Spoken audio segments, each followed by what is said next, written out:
Friends, hello, much love. Wanted to talk about the course that I'm doing. Really amazing people are showing up, so really encourage those of you that are feeling called at all to consider it. It's already really strong, and being the first time, there's a lot of significance to that. So I think, um, yeah, I just wanted to encourage you all to benefit from it. We're going to be talking about our dreams, our fears, our feelings, our longings, the opportunity to share, the richness of your stories. You'll be learning about mine as well, which I haven't really shared too much of. Sort of building a bridge, from a position of perception that is available to most to one that is not so easily accessible. And so that in itself is just a really strong uh, ways and means to get to know each other and get to know what is possible for all of us. Um, so, the things that are going to be happening in that course are already sort of happening to me in that I'm being prepared for what I'm offering and anchoring. And the anchoring is a really key piece to this. That the space that I'll be holding isn't just space, but it's rooted. It's deep in the earth. I spent a lot of time with the mother in communication, um, in pure feeling, in silence. Especially being here in the mountains of Montana, it's completely changed my life in a short period of time. So there's new feelings that will come into your life from being part of this. You're going to meet some really strong people that I've been working with for quite a while now, since I haven't been doing this that long, but the connections are as if they're very long, as if I've known these people all my life. We're going to talk about that, other lifetimes. So Toltecs do not believe in reincarnation. They see it as something very different. It doesn't mean there's not other lives to access. But if we lose all of our memory and come back into another life, then is it really a reincarnation? Or is it, something that is happening in the eternal now?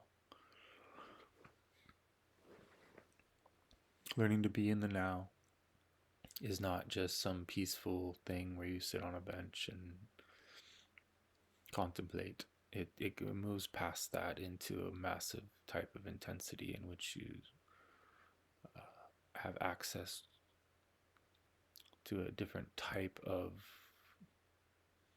movement and interaction.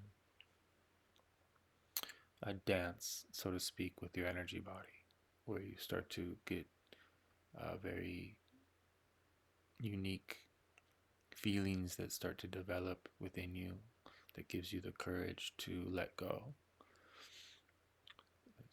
Stories of like Black Elk Speaks, where he talks about his vision, or why people do vision quests, right? It's in order to reach these alternative experiences that open you up for dream travel, for dream power, for being able to observe something from a distance, to be able to do long distance healing.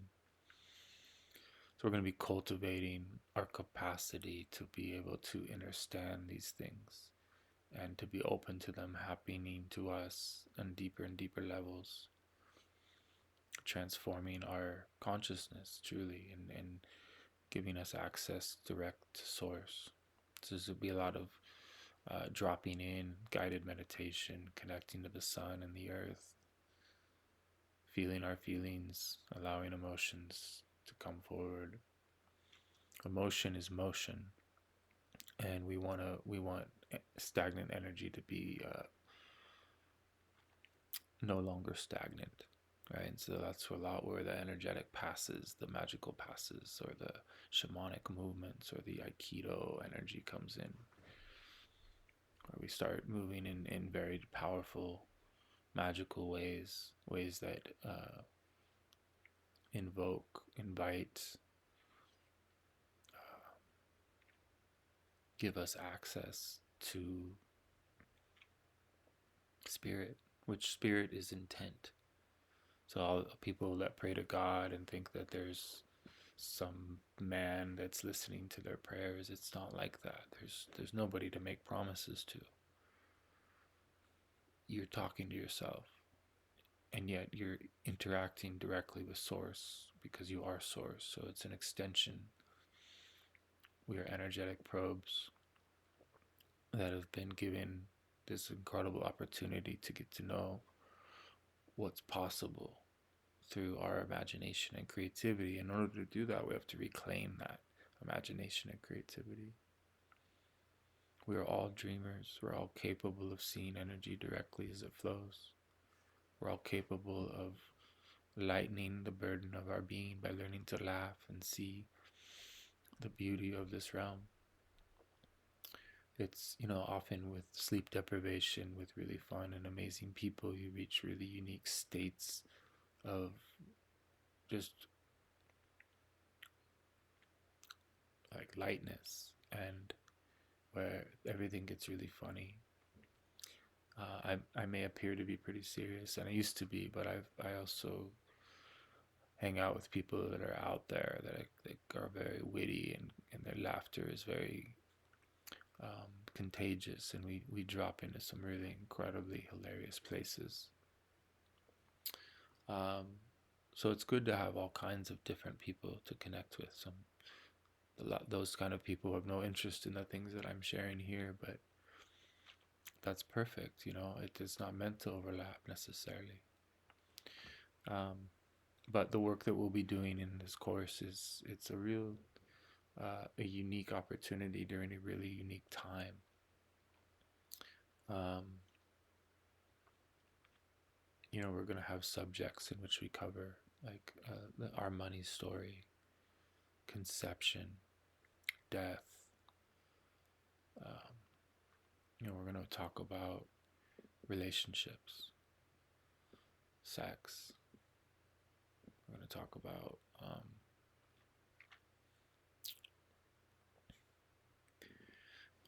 what is possible for us, as far as following our heart and walking on a path of heart, and what that looks like, and what it means to arrive at your abstract purpose.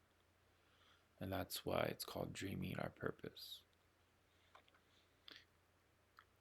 When your abstract purpose is intact, you can manifest a relationship with your career, or with your marriage, or your traveling.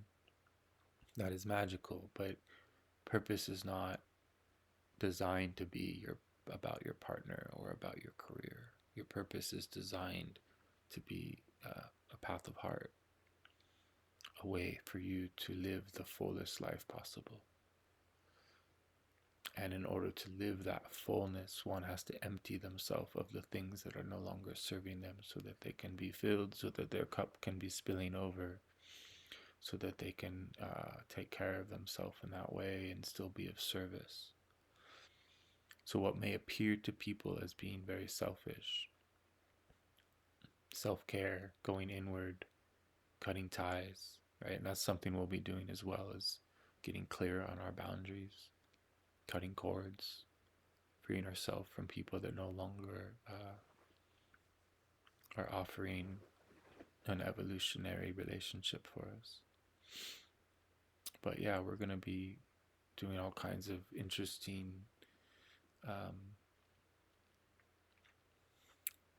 exercises, explorations, breath work, really getting the breath work dialed in, just being around people who have that kind of access. It just has an effect on you.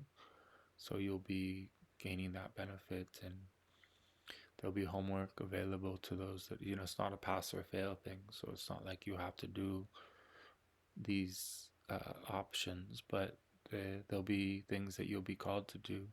So it'll give you purpose outside of the meeting every time we meet. And 3 hour sessions are long. That's a long time. So we'll be taking little breaks in between. But the reason for that duration is just to saturate, to give us an opportunity to really um, let it sink in, and give everybody a chance to share and ask questions. Um, but you can come and go. You can show up late. You can leave early. They'll be recorded. That's why I'm sort of interviewing each person to make sure that, because these recordings are going to go out to those that are doing the work, but they're not to be shared outside of the circle. So, as a means of respect to those that feel the need to share anything that's vulnerable and that don't want that being, put out into the communities. Um,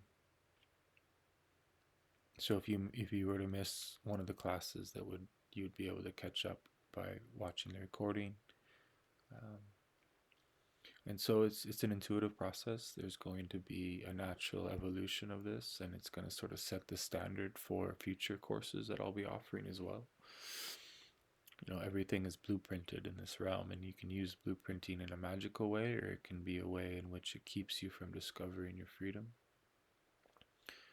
So in that respect, some things that we would call routines are very magical and healthy, and some routines are very much um, suffocating, and they force you to repeat the same feelings every day rather than have brand new feelings. And so there's some uncomfortable stages sometimes you go through to break pattern and to come into the understanding of what it means to truly be free perceptually. But it's so worth going through. And when you're doing this kind of work in a group, it's just the cumulative effect of the group delivers a real massive jolt. And you'll feel this not only during the time we're gathering, but throughout the week. And then we'll be taking breaks. So we'll be doing 3 weeks of concentrated training and then a couple weeks off, and then 3 weeks on and then a couple weeks off. So it's the first, it's January 23rd will be the first one, and then we'll take a break and start on the first Tuesday of February. And then it'll be the first 3 Tuesdays of that month and the first 3 Tuesdays of the next month. And then in April, it'll be the first 2 Tuesdays. So, to give you time to sort of have a saturation of intensity and then get a little step away from it a little bit and then jump back in, and spirit sort of designed it that way for me to create a particular effect. I've been training in these arts my whole life, and I've been so fortunate to have such extreme experiences and adventuring, and went through a lot of challenging, difficult ways in which to achieve the results that I've been given. But I don't want you guys to have to go through the same dangers, because they were unnecessary, and yet they serve as a means to understand what's possible for people who may find themselves in situations that are quite challenging. It kind of proves that there's always a window of opportunity available to you, regardless of how difficult things may appear. And so we'll be working with that a lot. The victim that says, oh no, there's nothing that can happen.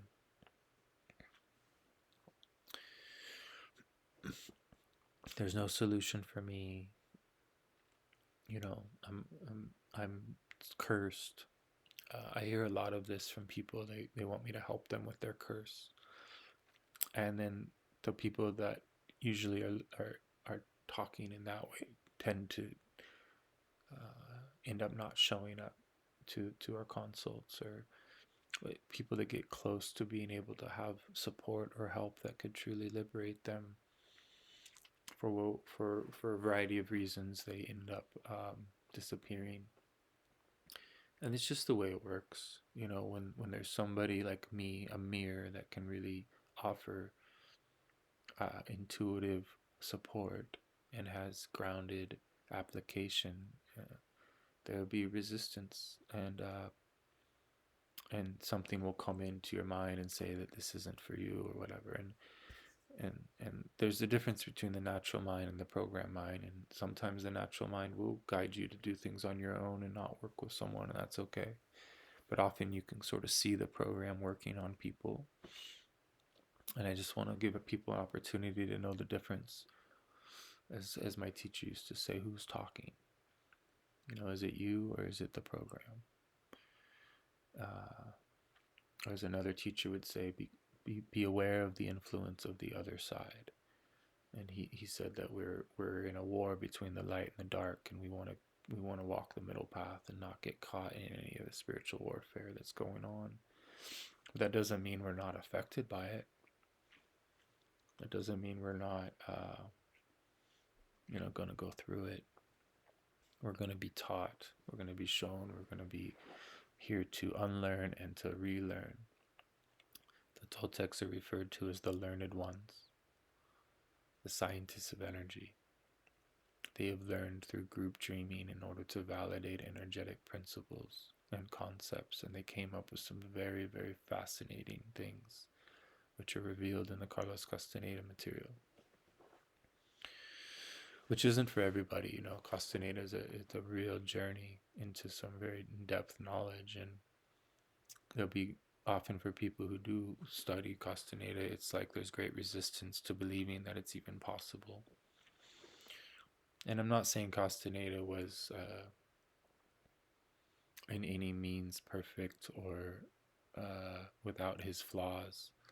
I think, he admits to being a trickster. So we don't know really anything other than to do the work that he presents, which is the recapitulation. The magical passes primarily as a means to get to the recapitulation.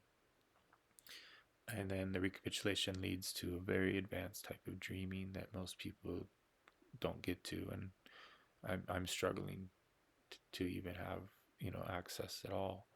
But it doesn't matter. My life's incredible already without having access to it, and I want to be a bridge for you guys to have experiences outside of the limitations of what your life has been thus far, so that you're tapping into resources that you didn't know you had. And that's uncomfortable to go outside of your comfort zone in order to gain those, but there's an incredible healing that happens when you have the courage to put yourself in situations in which you can unlearn and learn something magical. The word magical seems so sort of corny to people, and it does, it did to me until I understood that it's pretty accurate of a word, that we are magical creatures in a magical realm. And we've been reduced to believing that we are just, like random, that this is all just like life's just normal. But to me, it's a miracle that we even exist, that everything that is here available.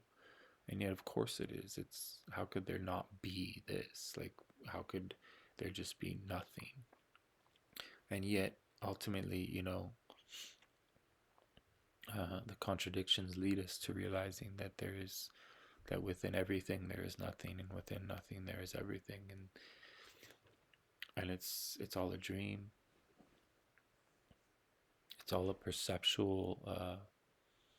As Taisha Abelard said, is once you expand perception, all there is perception. And I play with that quite a bit in the dark room dreaming. We'll be talking about that as well. Having a blindfold I just use a t-shirt, wrap it around my head, and then cover, make sure it's a thick one, so I'm blocking out all the light, and we'll be playing with that as part of our assignment work. So, I encourage you guys to just, really feel into it and reach out to talk about it with me. It may not be, the timing may not be right, but it'd be good to talk, just to see.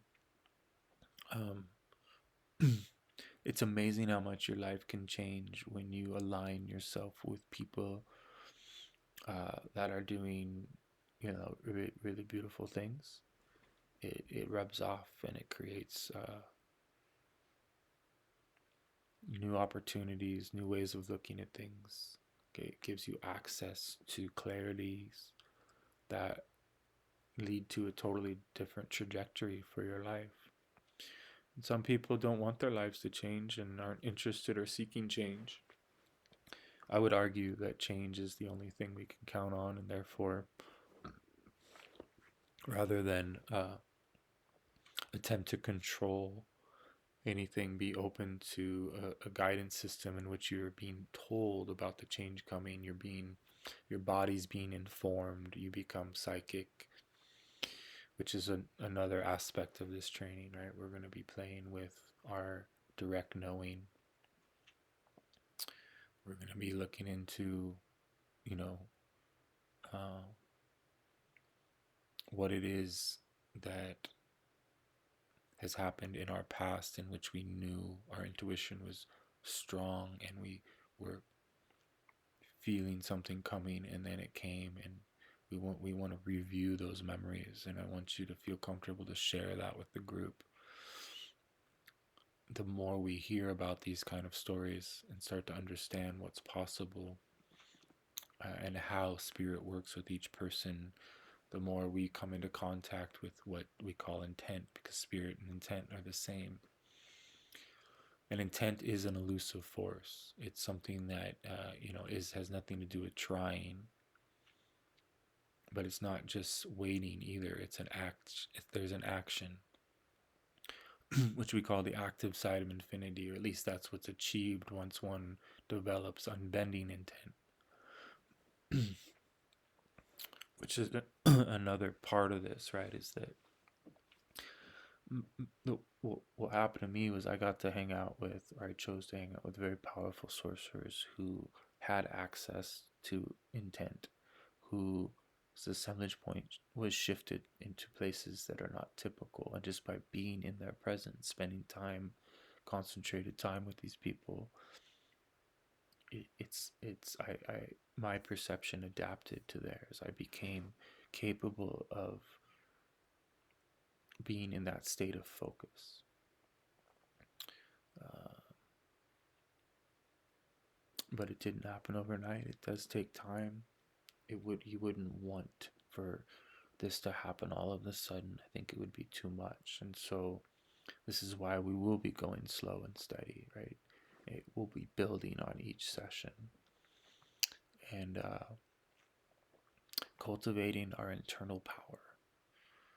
And some of us are very advanced in that, and others are brand new, and that's perfect. We want that balance. So there's no prerequisites. Obviously we want to make sure this is a good fit for you, so we'll want to meet and discuss if we haven't already had discussions in the past. And yeah, it's going to change your dreams. It's going to change your not only your dreams of at nighttime, but your dreams of your future, the dreams of what you would like to do with your life. And that's really where the foundation lies, is getting clear on your path of heart, and kind of in a way becoming a minimalist, in that you stop carrying anything in your life that is no longer serving you. So it'll be some opportunity to talk about that. What are the things that you're dragging around, materials or ideas that you could let go of that would make you feel lighter? We want to get super light, but in order to get super light, we want to get really grounded. Otherwise, we become, just unstable. So there's no need to go into the instability. There's plenty of that in this realm already. So we have the opportunity to energetically root down, and we're going to be talking about trees. We're going to be given assignments to go and communicate with trees. We're going to learn about witnessing. about theater, about slipping into different roles, being willing to come out of your personality and know what it feels like to feel someone else's feelings by dropping into their character. Um,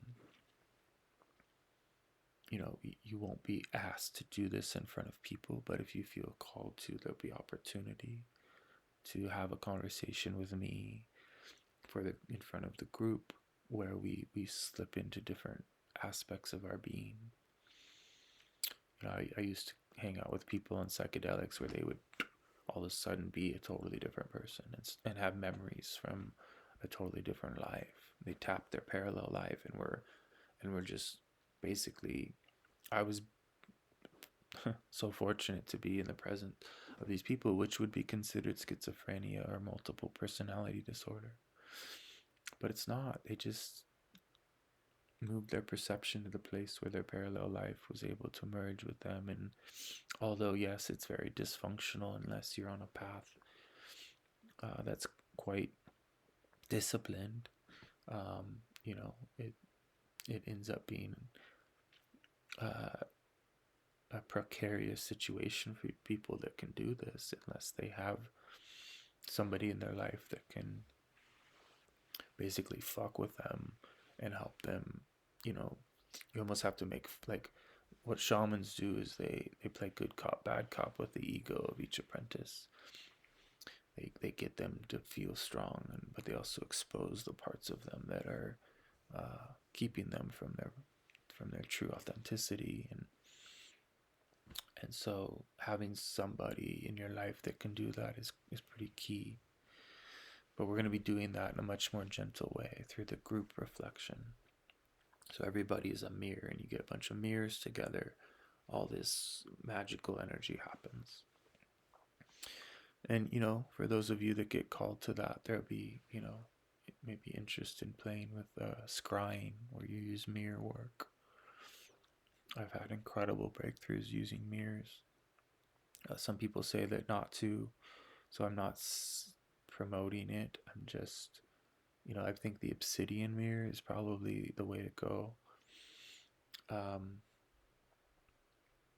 But yeah, it just depends on where you're at with spiritual fear. Once you're no longer afraid and you start getting a clarity on what to do, and you're not trying to force change, you're acquiescing to it.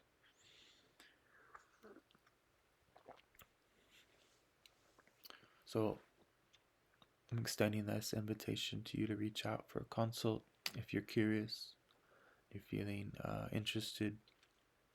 I guarantee you it will pack a punch, and it will be something you'll be really thankful that you did, just because of how strong it already is. I haven't even started. So I feel really honored to be guided to offer this, and I'm not attached to it. It's just something that is happening, and by and so that's another thing is attachment, right? Attachment is fear. Detachment is freedom from fear. And so people think detachment is cold and cruel and stuff, and there is an element of it that is cold because you're no longer feeling sorry for people. But how liberating is that? When you stop feeling sorry for yourself and others, then you're no longer a victim. The trick is to then be able to stay neutral and not become victorious and put yourself above others or think that you're special. So there's going to be an opportunity for that, to really play with neutrality, suspending judgment, which allows eventually to, like, this breakthrough in silence in which you can see energy and feel energy and know things on a level that's truly profound and liberating, and brings so much, gives you access to real authentic love. A path of heart is a path of love, but that love isn't something to find outside of yourself. It's something to find within. Doesn't mean you can't have a powerful partner and be in love and play do the shadow work, but you're going to learn along the way of doing something like that, that there's no way to have a relationship with someone and it remain unconscious without things getting surfaced in order for you to face yourself.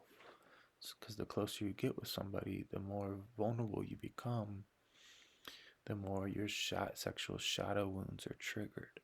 So it's another layer of this work that we'll be doing. We'll be learning a lot about communication, nonverbal communication, dreaming with the mother communication, communicating with the son, uh, having a relationship with the abstract. And then what the Toltecs teach is that you clean the island of your tonal. You make room for the Nawal, the abstract, to come and fill your life so that you can have a magical time here with the rest of your days. Obviously, all this will happen to us upon our death, but there's a way to prepare for that death and spend time cultivating that internal power in order to have a very conscious experience when you cross. And that type of training creates a life in which one is very ecstatic and engaged and appreciative, which brings us to the gratitude part. Right? When we're truly thankful for everything that's being, every opportunity that we're being given to learn and to grow and to see, that gratitude ends up transforming our being. We become very authentic, and ultimately that's the point of this course, is authenticity. Thank you, friends. Take care. I look forward to hearing from you. Much love.